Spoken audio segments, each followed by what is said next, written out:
Dans la 6e capsule de ce projet de capsule sur les services innovants en bibliothèque, on a pu voir comment que les adolescents et les adolescentes se sont impliqués dans la création du Créalab. Par contre, avant tout ça, il y a aussi un immense travail qui avait été accompli, un travail de planification, de gestion, de stratégie, comment penser le projet à la source, comment est-ce que le projet a été pensé à la source, comment est-ce que les subventions ont été obtenues, comment est-ce que l'architecture a été pensée. Tout ce qui était à la source du projet, on peut résumer ça comme étant de la planification stratégique.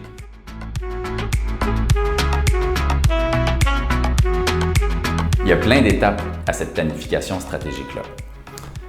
D'abord, il y avait à la Bibliothèque Robert-Lucier un centre d'exposition qui déménageait parce qu'il allait avoir dans la ville le centre d'art Diane Dufresne qui allait être créé. Conséquemment, il y avait un espace qui se libérait ici et il y avait chez Chantal Brodeur, chef de division des bibliothèques de la ville de Repentigny, l'idée de faire un service pour les adolescents et les adolescentes. Trouver une manière de les attirer à la bibliothèque parce qu'on sait que ce groupe d'âge-là peut être un peu plus complexe à attirer puis qu'il faut faire un service précis pour eux autres pour qu'ils puissent venir à la bibliothèque puis y être bien.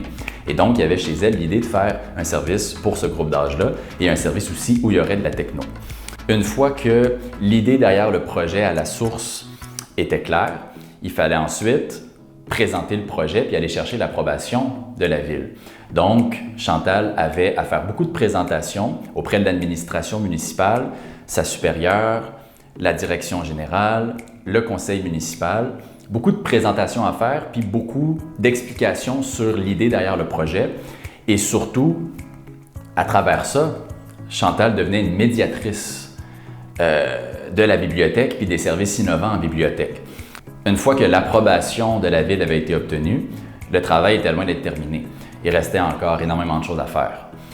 D'abord, il fallait aller chercher des subventions. Donc, on l'a vu dans une autre capsule de ce projet qu'il y a au Québec dans les dernières années, il y a eu des subventions pour développer le numérique dans les services publics. Donc, il fallait aller chercher ces subventions-là. Ensuite, il y avait la vision du service qui avait été développé, mais là, il fallait aller chercher une vision concrète pour des aspects essentiels comme la construction, l'architecture. Donc, comment est-ce que l'architecture puis la construction de la place ici allait être conforme aux besoins des adolescents et adolescentes ainsi que des jeunes entrepreneurs. Au niveau de la technologie, il y avait un travail essentiel à faire. On le sait, on en a parlé dans une autre capsule. Jonathan Lemieux des TI s'est beaucoup impliqué dans le projet. Donc, il travaillait avec Chantal, avec les conseils de la Société des arts technologiques, à faire de la recherche puis à penser une liste d'équipements à avoir au Créalab qui seraient des équipements intéressants puis conformes aux besoins des groupes d'âge qu'on voulait servir, donc les adolescents, adolescentes, les jeunes entrepreneurs. Il y avait l'idée de se dire, bon, ben là, il y a beaucoup de techno, mais maintenant, quel techno est-ce qu'on va avoir concrètement ici puis quel créneau créatif va être développé? Un autre point important, c'était vraiment aussi de penser à la question des ressources humaines. Quel genre d'équipe on allait avoir dans le Créalab? Qui allaient être les gens qui, quotidiennement, allaient donner le service aux adolescents? Trouver une équipe d'individus qui sont techno, puis qui aiment travailler avec les ados, puis qui sont bons avec les ados. Donc, il fallait tout penser cet aspect-là, de se dire, bon, ben qu'est-ce qu'on veut avoir concrètement comme équipe? C'est quoi la meilleure équipe pour servir les jeunes quotidiennement? Une autre étape bien importante à ne pas négliger dans la planification stratégique du Créalab, il était nécessaire pour la gestionnaire aussi de, à quelque part, savoir s'entourer dans sa propre équipe à la bibliothèque, repérer les éléments qui allaient pouvoir aussi l'aider. Donc, dans cette optique-là, il y avait entre autres Juliane et Olivier, qui sont des bibliothécaires, qui se sont impliqués dans la préparation du projet. Pour parler de Juliane, elle avait notamment à faire beaucoup de recherches d'informations, donc s'informer sur des fournisseurs pour de la techno, faire beaucoup de veille, s'informer sur d'autres projets d'espaces de création ailleurs ou à l'extérieur du Québec.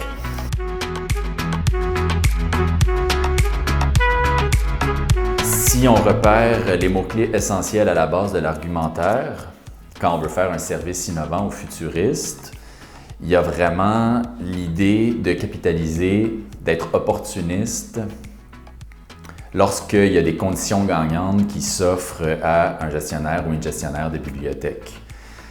Il y avait à la ville l'objectif, comme on l'a dit, de servir les adolescents, adolescentes ainsi que les jeunes entrepreneurs.